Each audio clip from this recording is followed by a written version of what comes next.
16 December থেকে শুরু SIR শুনানি। আর এই শুনানি হবে বিডিও অথবা এসডিও অফিসে।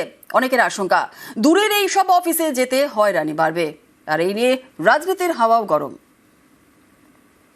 হিয়ারিং এ ডাকলে যাবেন, কাগজপত্র যা থাকবে নিয়ে যাবেন, ফাইনাল লিস্টের নামটা আছে কিনা দেখতে হবে।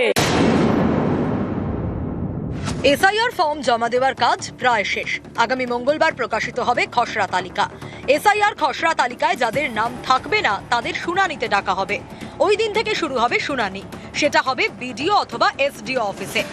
এ নিয়েই অনেকে চিন্তায়। তাদের আশঙ্কা, সাধারণ মানুষের দুর্ভোগ বাড়বে, কারণ গ্রামে গ্রামে তো আর বিডিও বা এসডিওর অফিস নেই। ফলে সেখানে যেতে হলে কাজকর্ম ডকে তুলেই যেতে হবে। আমরা মধ্যবিত্ত মানুষ, আমরা ডেলি আনি ডেলি খাই। সেখানে যদি একদিন কাজ কামাই করে যদি আমাকে বাঁকুড়া টাউনে আসতে হয়, তাহলে বড় সড়ো প্রবলেমে পড়ে যাবে। নচেত আমাদের স্কুল মেলা আছে, প্রাইমারি স্কুল কিংবা পঞ্চায়েতে যে যদি করে, যেমন আমাদের এসে আজ যেমন করছিল, এসে পরে বাড়িতে এসেছে, এরকম করলে আমাদের খুব ভালো হয় আর কি।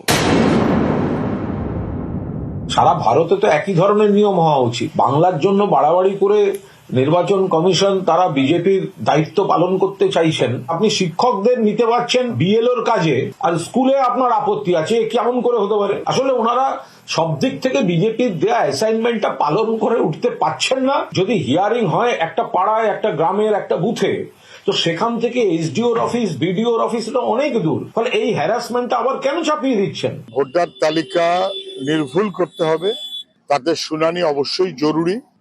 সেই শুনানি যেমন বুথ স্তরে এতটা সম্ভব নয় বা আমাদের রাজ্যের বাস্তব পরিস্থিতিতে সমীচীন হবে না, আবার সবাই গিয়ে ডিএম অফিসে ছুটবে তাও হতে পারে না। প্রত্যেকটি ব্লক এলাকায় অথবা বিধানসভা এলাকায় নির্দিষ্ট জায়গা চয়েস করতে হবে যেখানে মানুষেরও অসুবিধা হবে না। বিজেপি চেয়েছিল না সমাজবাদী পার্টি চেয়েছিল না তৃণমূল কংগ্রেস চেয়েছিল, সেটা মূল বিষয় না। মূল বিষয় হচ্ছে দাবি অনৈতিক না নৈতিক, এটা হচ্ছে মূল বিষয়। এআরও অফিস যেটা, সেখানে যদি হিয়ারিং হয় অবশ্যই সেটা ভালো, অবশ্যই উপযুক্ত জায়গা। এবং তার থেকে এটা একটি, যে সমস্ত জায়গাগুলোর নাম বললেন প্রত্যেকটি জায়গা হচ্ছে অ্যাডমিনিস্ট্রেটিভ এরিয়া বা অ্যাডমিনিস্ট্রেটিভ অফিস। স্বাভাবিকভাবে অ্যাডমিনিস্ট্রেটিভ অফিস গণতন্ত্রের ক্ষেত্রে মানা হয় যে নিরপেক্ষ জায়গা। পশ্চিমবঙ্গে যদিও নিরপেক্ষ বলে কিছু হয় না, জনগণের মধ্যে এইটুকু বিশ্বাস থাকবে যে আমি একটি নিরপেক্ষ জায়গায় যাচ্ছি, বিডিও অফিসে যাচ্ছি বা ডিএম অফিসে যাচ্ছি। নিউজ 18 বাংলা।